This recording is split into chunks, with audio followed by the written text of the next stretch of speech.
Hello, my dear students. Very warm welcome to all of you once again to this new session. तो as you know कि हमारा जो exam है it's coming closer day by day. So firstly you confirm in the chat box whether I am audible. अगर मेरी आवाज़ आपको आ रही है then we can start. तो प्लीज़ chat box में आप लिख लीजिए whether I am audible. अगर आपको मेरी आवाज़ आ रही है please write yes in the chat box so that हम start कर सकें.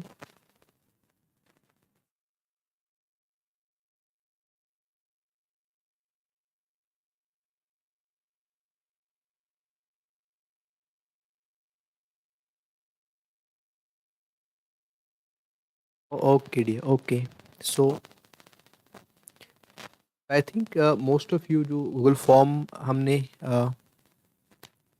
प्रिपेयर किया था तो उसमें मोस्ट ऑफ स्टूडेंट्स हैव ओपाइंड कि उन्होंने लगभग एटलीस्ट 10 यूनिट्स जो हैं कंप्लीट किए हैं एंड आई थिंक कि ऐसा रियलिटी है एंड आई होप सो कि बहुत सारे स्टूडेंट्स ऐसे हैं जिन्होंने अपने जो सिलेबस है उसका जो मेजर चंक है वो कंप्लीट किया हो.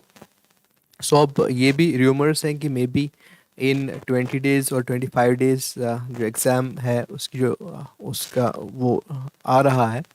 सो maybe by 25th of May तक एग्ज़ाम हो चुका होगा. So we are left with just 20 days और दिस 25 odd days. सो इसलिए ये मुनासिब समझ रहे हैं कि प्रैक्टिस भी हम खूब करें because practice you know it tends to make a person perfect है ना. तो जितनी आप प्रैक्टिस करोगे उतनी आप अपनी इवैल्यूएशन कर सकोगे अच्छे से और मे बी अगर आप में कुछ वीक पॉइंट्स हैं यू कैन आप टाइमली उनका अजाला कर सकते हैं और आप वो टॉपिक्स फिर पढ़ सकते हैं क्योंकि हमारे पास टाइम तो कम है लेकिन अभी टाइम है ना. सो प्रैक्टिस से आप खुद को इवैल्यूएट कर पाएंगे प्लस कुछ क्वेश्चंस रिपीट भी होते हैं. हालांकि ये इसलिए आप प्रैक्टिस मत कर लीजिए प्रीवियस क्वेश्चंस को आप इसलिए मत ये सॉल्व कर लीजिए कि इसमें रिपीट हुए क्वेश्चंस. लेकिन जैसे हम पहले से ही बोलते आ रहे हैं कि एक ट्रेंड आपको पता चलता है और आपको एग्ज़ाम की लेवल पता चलती है और एज ए बोनस कभी ऐसा भी होता है कि कुछ क्वेश्चंस रिपीट भी होते हैं. जैसे हम आज देखेंगे कुछ क्वेश्चंस जो हैं they might have been repeated in the examination. तो अभी हम हमारा जो प्लान है इट्स बेसिकली हम दो चीज़ें करेंगे. एक तो ये दो चीज़ें जो है साइमल्टेनियसली चलेंगी. तो पहली जो चीज़ है वो ये है कि एक तो अ, जो रिवीजन सेशंस है वो आते रहेंगे. रिवीजन सेशंस विल कम जिसमें डॉक्टर ज़हूर साहब रिवीजन सेशन करेंगे. मैं भी कभी करूँगा और हमारे सर डॉक्टर सब्ज़ार भी हैं. He will also do the revision series उसको हम कंटिन्यू करेंगे. तो जो रिमेनिंग टॉपिक्स हैं will try to finish them. और उसके बाद जो चीज़ इम्पोर्टेंट है जो प्रैक्टिस है तो प्रैक्टिस सेशंस भी हम ऑन रेगुलरली या फिर ऑन अल्टरनेट डेज आते रहेंगे. सो आज कुछ क्वेश्चंस हम की प्रैक्टिस हम करेंगे उन क्वेश्चंस की हम प्रैक्टिस करेंगे. तो इसमें कुछ प्रीवियस ईयर क्वेश्चंस भी हैं और कुछ क्वेश्चंस वो भी हैं जो जनरल प्रैक्टिस के लिए हैं जो इकोलॉजी से लिए गए हैं. So some 20 questions we will take from ecology जो जनरल क्वेश्चंस हैं और हम बेसिक से स्टार्ट करेंगे and then we will try to increase the level of the questions. तो आज जो है ये बेसिक ही होगा. So let us start. और कुछ पहले हम रैंडम क्वेश्चन लेंगे प्रीवियस क्वेश्चन पेपर्स से. So I request all of you कि आप गूगल का यूज़ मत कर लीजिए. आप कॉपी का यूज़ भी मत कर लीजिए. यू जस्ट ट्राई टू जितना भी आपने पढ़ा है उसके हिसाब से आप चैट बॉक्स में आप आंसर लिख लीजिए. और यहाँ पे घबराने की बात नहीं है. You just try to write in the chat box.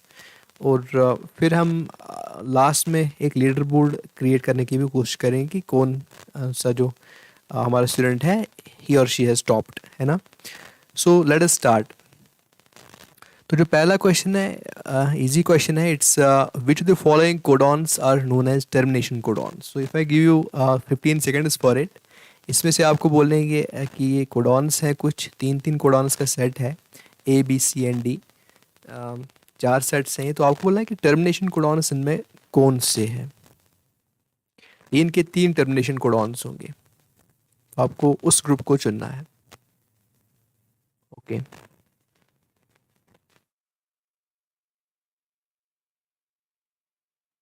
Fiza Mir has written A. Misbah Ashraf has written A. Okay, good. Anybody else? Book Nerd has written A, and then I have Suhail who has written A. Hadi Mudassir has also written A. So yes, these are UAA, UAG and UGA. These are the termination codons, है ना? So termination codons या फिर stop codons, because they वो क्या करते हैं, जो sequence होती है अमीनो एसिड्स की, जब ये कोड करते हैं फॉर अमीनो एसिड्स, तो फिर जब वो चेन बन जाती है तो फिर चेन को कहीं पे टर्मिनेट भी करना पड़ता है, and these codons are responsible for termination of the chain. So this is UAA, UAG, UGA. So these are termination codons or stop codons. Okay, the next question is methods of gene transfer of unrelated species include. जो unrelated species होती हैं, that means unrelated in the sense they are not genetically related. uh, वो बहुत ही उनमें genetic distance बहुत ज़्यादा होता है, that means they are distantly related as far as genetics is considered. तो ऐसी स्पीशीज़ जो जेनेटिकली अनरिलेटेड हों, तो उनमें हम कैसे जीन ट्रांसफ़र कर सकते हैं? How can we transfer genes from one species to another species? और इस स्पीशीज़ में कैरेक्टरिस्टिक क्या है कि दे आर अनरिलेटेड. ओके, तो कैसे हम कर सकते हैं? It is electroporation, it is microprojectile gene transfer, it is agrobacterium mediated gene transfer, it's all of the above. So all of the above is the correct answer. So you are right. So I have got so many people who have जिन्होंने इस question का right answer दिया. It's Fiza again, then bio students, then Hadi Mudassir, then Riha Lone, and then the book nerd. All of them have answered this one correctly. So electroporation से, microprojectile injection से, agrobacterium mediated gene transfer, all of these methods are there for the gene transfer of unrelated species. Okay, then we have these plasmids are useful in genetic engineering because प्लास्मिड्स जो होते हैं वो genetic engineering में बहुत काम आते हैं, बहुत ज़्यादा काम आते हैं.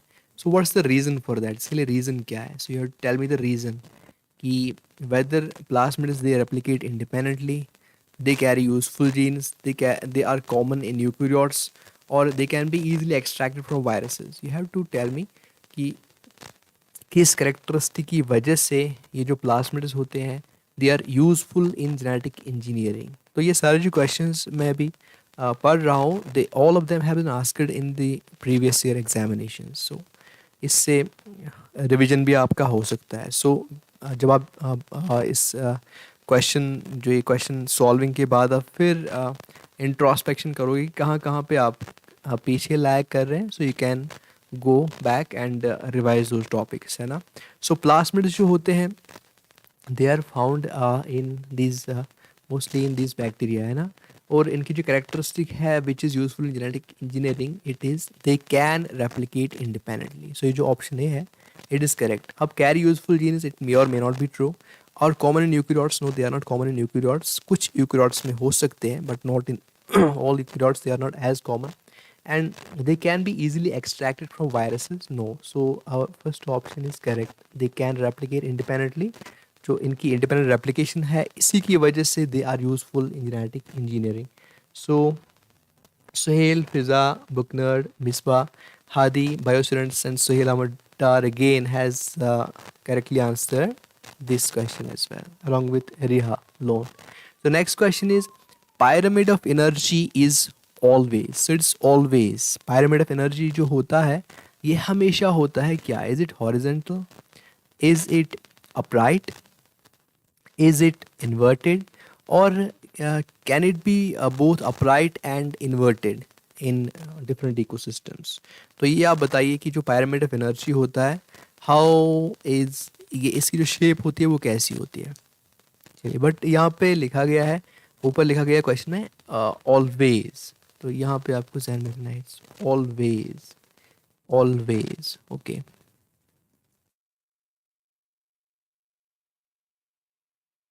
चलिए बताइए, इजी क्वेश्चन है. पायरामिड ऑफ एनर्जी,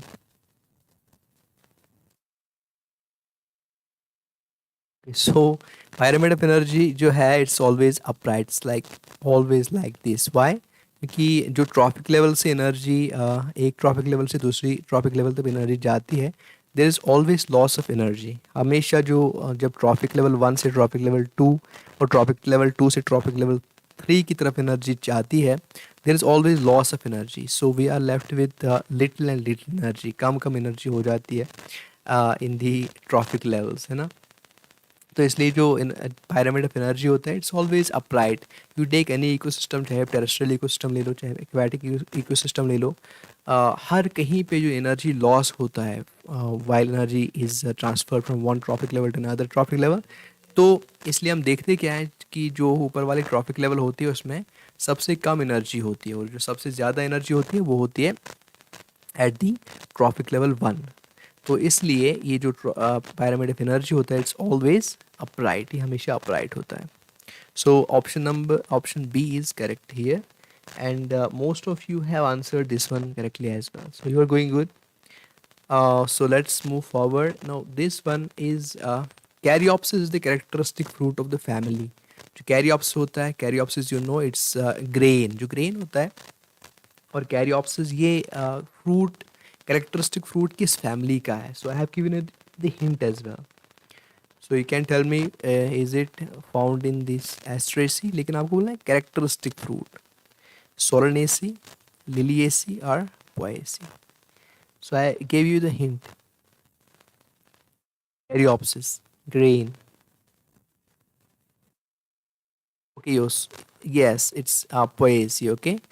So यहाँ पे जो fruit होता है is Caryopsis. So Rihalone, Misbah Ashraf has given the right answer. So it's not found in Asteraceae. Hadi, it's not found in Asteraceae. It's characteristic fruit of this Poaceae. Okay. Now, which of the following is commonly known as club moss? Club moss जो है किसका common name है इनमें से? So is it Polytrichum, is it Funaria, is it Anthoceros, or is it Lycopodium? Club moss हम किसको commonly बोलते हैं? Following is commonly known as club moss.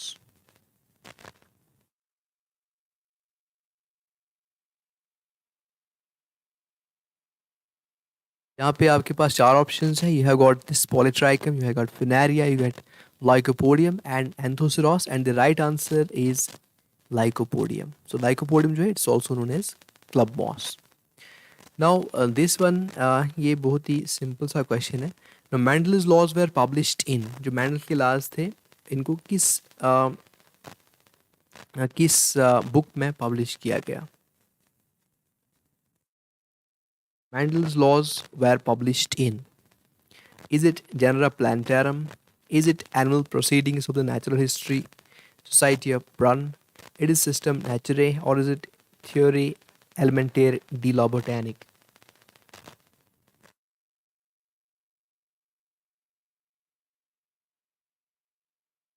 It's also simple, so it's option B, which is incorrect. It's correct rather. There's Animal Proceedings of the Natural History Society of Brunn. So 4 people have answered this correctly right now. 5 people, so that's good. Okay, so moving forward, यहाँ पे जो हमारा question है, it is numerical taxonomy is also known as. जो numerical taxonomy है जहाँ पे हम बहुत सारे कैरेक्टरिस्टिक्स को स्टडी करते हैं, तो न्यूमेरिकल टैक्सोनॉमी को हम और किस नाम से पुकारते हैं? What's numerical taxonomy also called as? Numerical taxonomy का दूसरा नाम क्या है? Yes, it's not cladistics, it's not descriptive taxonomy, it's not evolutionary taxonomy, बल्कि इसको हम और एक नाम से पुकारते हैं. We call this phonetics. और टैक्सोनॉमी का जो सेशन है उसमें हमने इसको डिस्कस किया था. तो उसके बाद we also have a session on this numerical taxonomy, almost 3 lectures on numerical taxonomy, जो आप taxonomy वहाँ प्लेलिस्ट में देख सकते हैं. So we have try to construct the phenogram as well, तो वहाँ पे आप डिटेल में इसको पढ़ सकते हैं. So one more question we have, it is pyramid of energy is always. जो पायरामिड ऑफ एनर्जी होता है, देखिए ये रिपीट हो गया, यू कैन सी, हमने इसको एक बार पहले भी देखा है एक पेपर में, तो यहाँ पे ये रिपीट हुआ है. So you no pyramid of energy is always upright, ये हमेशा upright होता है. सो यहाँ से आप को एक हिंट मिलता है कि some questions can be repeated as well, कुछ क्वेश्चन रिपीट भी हो सकते हैं. सो दिस वॉज कुछ क्वेश्चन जो हमने रैंडमली चुने थे प्रीवियस ईयर क्वेश्चन पेपर से. So let us move to the practice part now. तो इकोलॉजी के कुछ क्वेश्चंस हैं जो जिनकी हम प्रैक्टिस करेंगे. So let's go. The first question is the natural place of an organism or community is known as. The natural place of an organism or community is known as. या हम इसको ये ऐसे भी कह सकते हैं कि वो प्लेस जहाँ पे एक ऑर्गेनिज्म रहता हो नेचुरली, तो उसको हम क्या कहते हैं. Do we call it niche, do we call it biome, do we call it habitat और do we call it habit. It's simple question, इसका आप आंसर लिख सकते हैं. The natural place of an organism.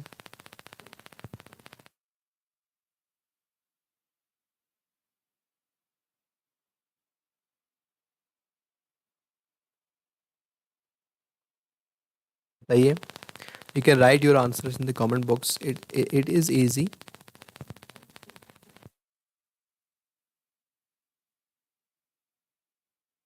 Okay. We have got some answers. Yes. It's Fiza, it's bio students, it is Khushbu Jan, it's Suhail Amadar. So all of them have answered correctly. It's habitat. Okay.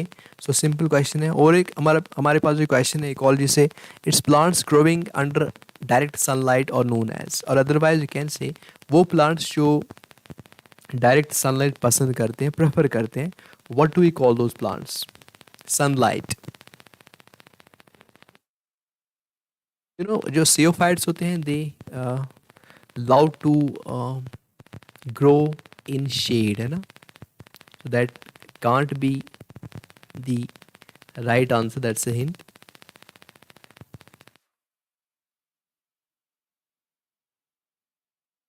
You know the साइनोफाइट जो होता है, जो option 3 है आपका, वो prefer करते हैं grow करना in sandy and often unstable soils. So that can't also be an answer.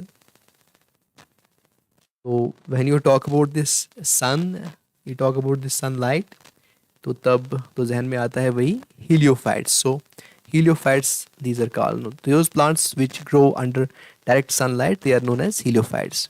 Now which is not the characteristic of R selected species? जो R selected species है, इन ऑप्शनल में से उनकी कौन सी कैरेक्टरिस्टिक नहीं है. So which is not the characteristic feature of are selected species. So you know r selected species वो होती हैं जो रैपिडली ग्रो करती हैं without so much of care. वहाँ पे कोई केयर नहीं दिखाते हैं parents towards their children. So they just go on reproducing. तो अब आपको हिंट मिला है. सो यू टेल मी, इनमें से कौन सी ऐसी कैरेक्टरिस्टिक ऐसी है जो आर सेलेक्टेड स्पीशीज में पाई नहीं जाती. तो पहला वाला मैंने आपको पहले ही बोला कि आर सेलेक्ट स्पीशीज जो होते हैं दे रिप्रोड्यूस क्विकली. देन आपको इनकरेक्ट स्टेटमेंट बोलना है. देन जब वो क्विकली रिप्रोड्यूस करते हैं that means they have so many offsprings at a time, तो फिर उनका जो सर्वाइवल होता है वो कम होता है.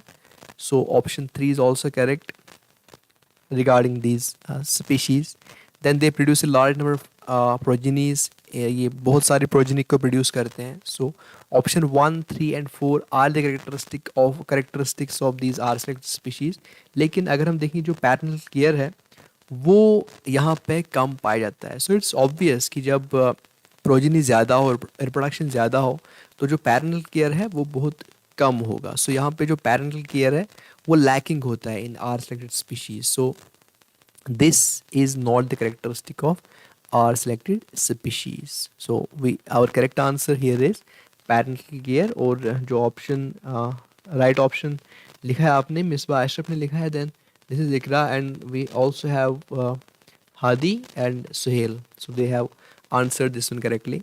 देन दिस वन, ये जो क्वेश्चन है इट्स एलिडोपैथी रेफर्स टू. जो एलिडोपैथी है, What do you mean by this? Allopathy से क्या मुराद होता है. तो ये भी एक सिंपल सा क्वेश्चन है. एंड यू नो कि एलोपैथी जो है, जो ब्लैक वॉलनट होता है आपका, जो Juglans nigra, it also shows it. तो वो कुछ सबस्टेंसेस, केमिकल सबस्टेंसेस रिड्यूस करता है that can kill any other plants growing nearby. So you got the hint now. What's allelopathy now? So is it inhibition of growth of one species by another by the production of toxins? Or is it inhibition of sporulation of pathogen by the host? No. Is it altering the reproductive cycle of one organism by another? No. Reproduction के साथ इसका कोई ताल्लुक है नहीं. Is it inhibition of growth of one species by another by preventing reproduction? No. So it's जो option one है, it's correct. Allelopathy refers to the inhibition of growth of one species by another by the production of toxins. तो यहाँ पे toxins जो है या फिर कुछ ऐसे chemical substances होते हैं जिससे एक species जो होती है it suppresses or inhibits the growth of other species. So it's allelopathy. So four people have answered correctly now. So let us move forward. The ratio between energy flow at different points in a food chain is known as. ये भी एक easy question है. Ratio between energy flow at different points in a food chain is known as.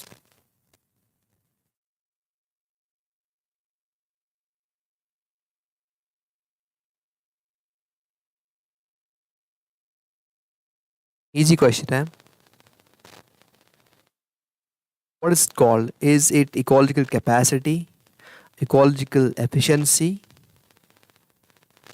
ecological assimilation, or ecological potential?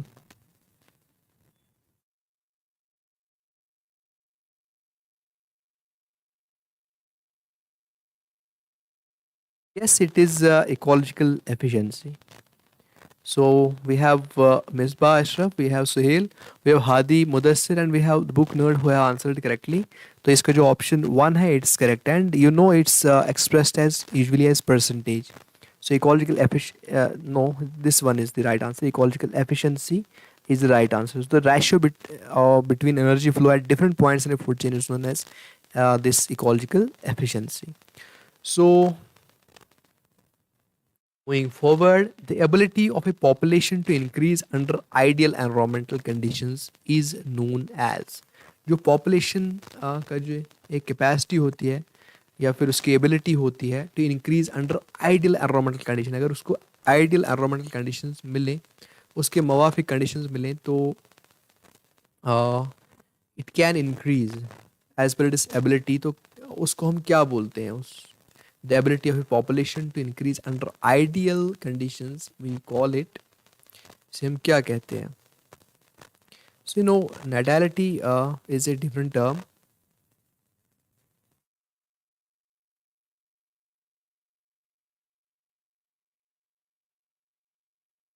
Carrying capacity, biotic potential, absolute natality.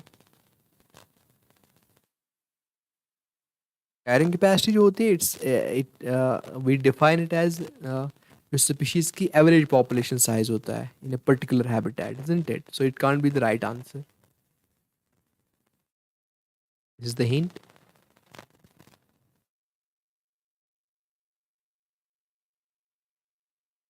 Natality, you know, it's related to these birth rate, etc.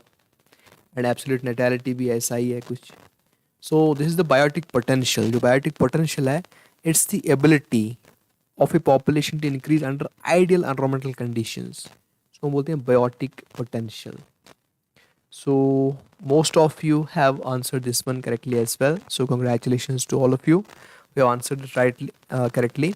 Then we have one more question. It is in an ecosystem the energy flow is always. बहुत ही simple question है. जो ecosystem होता है उसमें जो energy flow होता है वो क्या होता है? Is it unidirectional? Is it bidirectional? Is it in any direction? Or is it always down directional? Ecosystem में एनर्जी फ्लो कैसा होता है?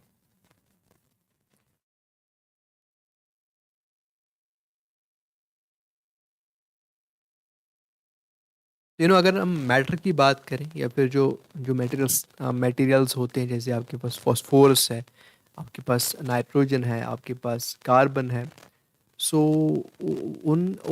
उनका जो फ्लो होता है दैट इज साइक्लिकल, है ना। इसलिए हम पढ़ते हैं दिस बायोजियोकेमिकल साइकिलिंग, वो साइकिल करते हैं, है ना। लेकिन जब हम एनर्जी की बात करते हैं तो एनर्जी का जो फ्लो होता है इट्स ऑलवेज यूनिडायरेक्शनल, क्योंकि कुछ एनर्जी जो होती है it's lost in the form of heat. जब हम एक ट्रॉफिक लेवल से दूसरी ट्रॉफिक लेवल तक चले जाते हैं देयर आर रेस्पिरेटरी लॉसेस। तो इसलिए जो इकोसिस्टम में एनर्जी फ्लो होता है इट्स ऑलवेज यूनिडायरेक्शनल। लेकिन अगर हम मिनरल्स की बात करें, मैटर की बात करें, तो वहाँ पे साइकिलिंग होती है। So these are two different things, है ना। Then we have this question, which of the which of these has smallest size of particles. Sand है आपके पास, सिल्ट है, क्ले है, and then you have gravel. तो इनमें सबसे स्मॉल साइज पार्टिकल्स का किस में होता है? Is it sand, is it silt, is it clay, और is it gravel? Particle size की बात हम कर रहे हैं।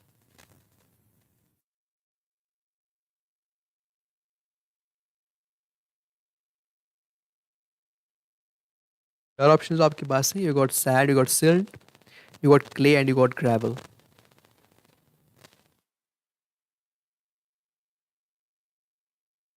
ग्रेवल तो नहीं होगा, नो इट, सैंड इससे छोटा होता है।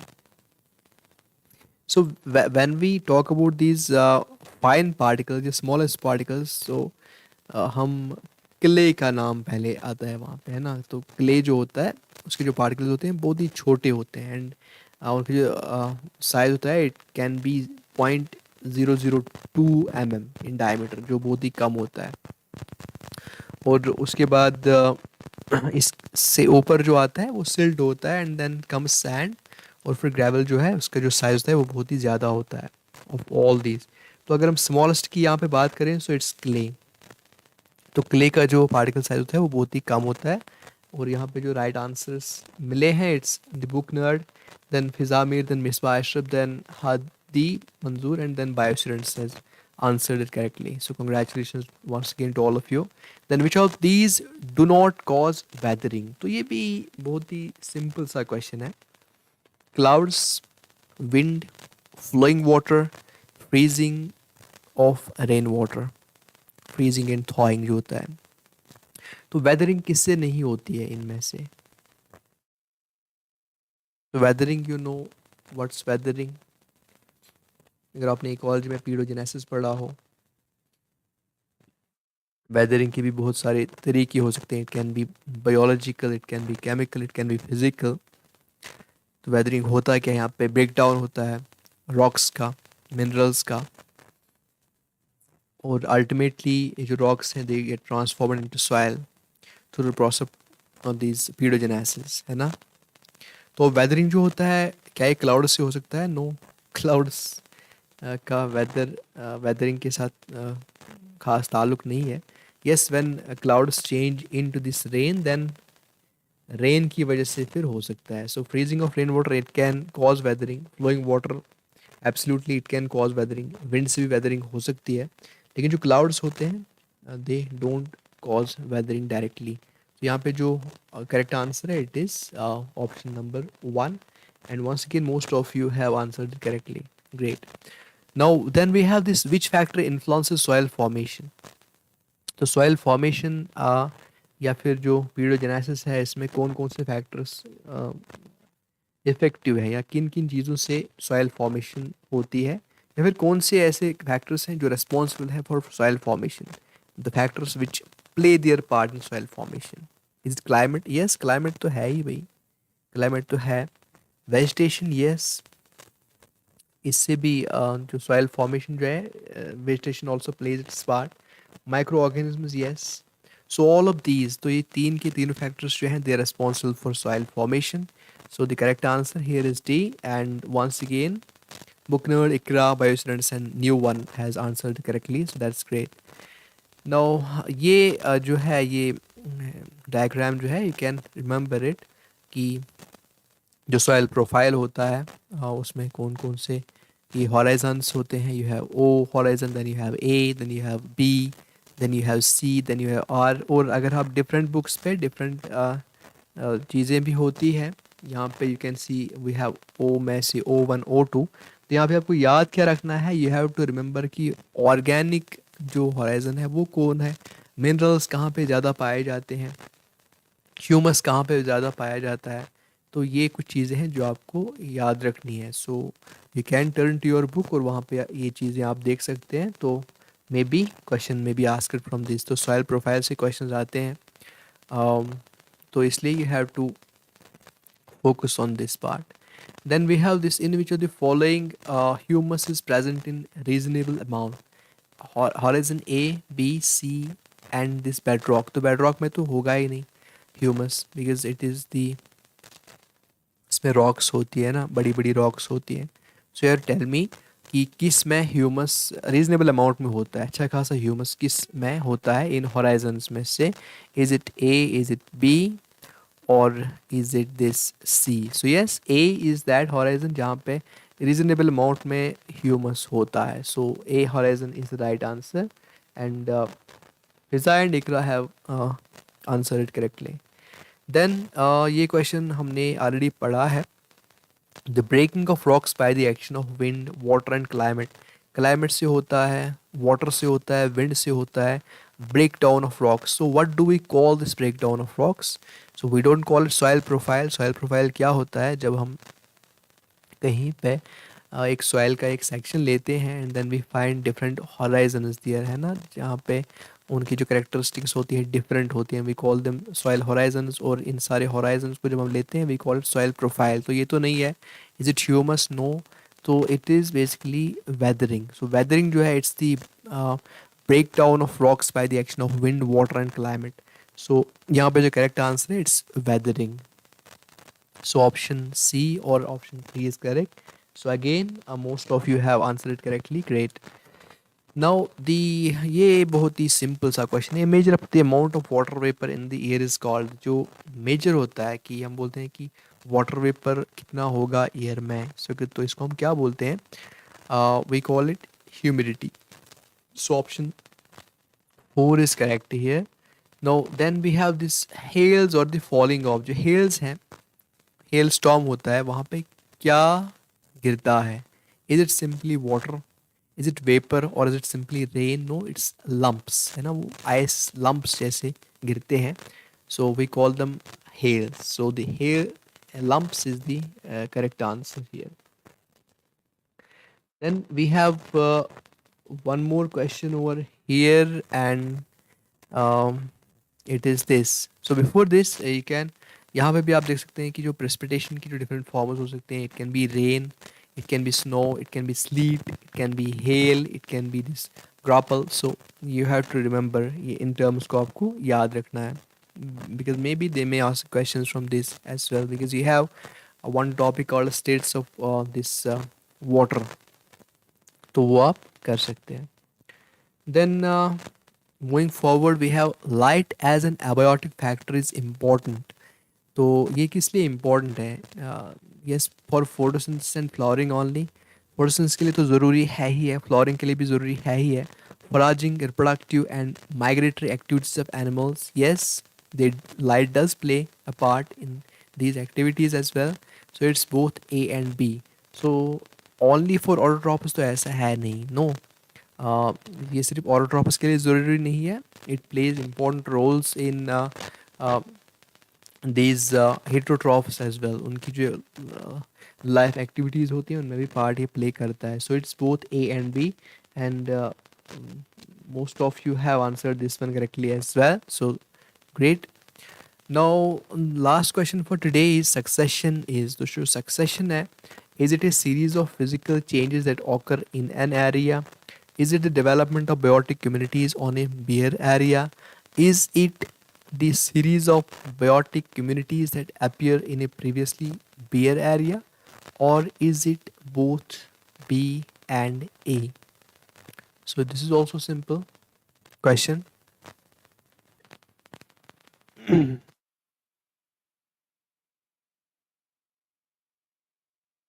Series of physical changes that occur in an area Option 1, development of biotic communities on a bare area. Or option C, series of biotic communities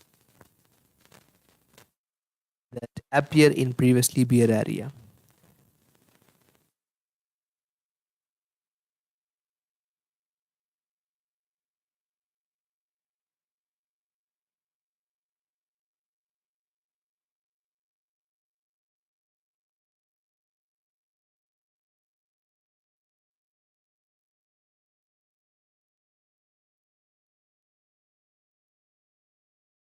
They can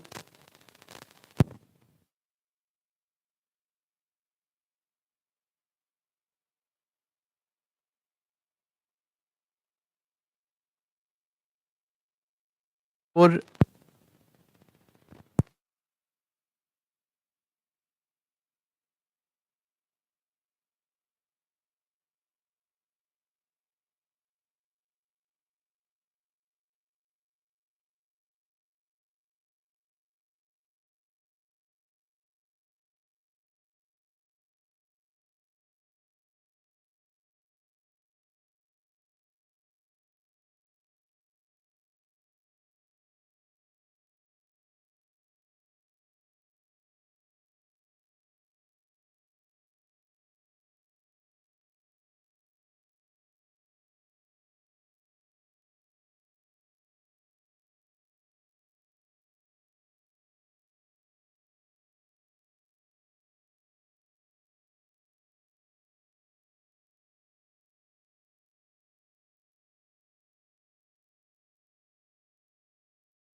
साहब लेंगे तो फिर वो सेशन भी मे बी कल आ जाए।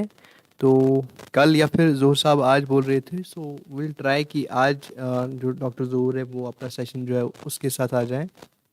And then I will also try to persuade Sabzar साहब कि वो भी अपने सेशंस के साथ आ जाए। So we will take these two things parallelly. एक तो ये प्रैक्टिस सेशन भी हो जाएंगे, एंड देन जो बाकी जो रिवीजन सीरीज जो उसमें पेंडिंग टॉपिक्स हैं उनको भी हम ट्राई करेंगे to finish them well before time, 10 दिनों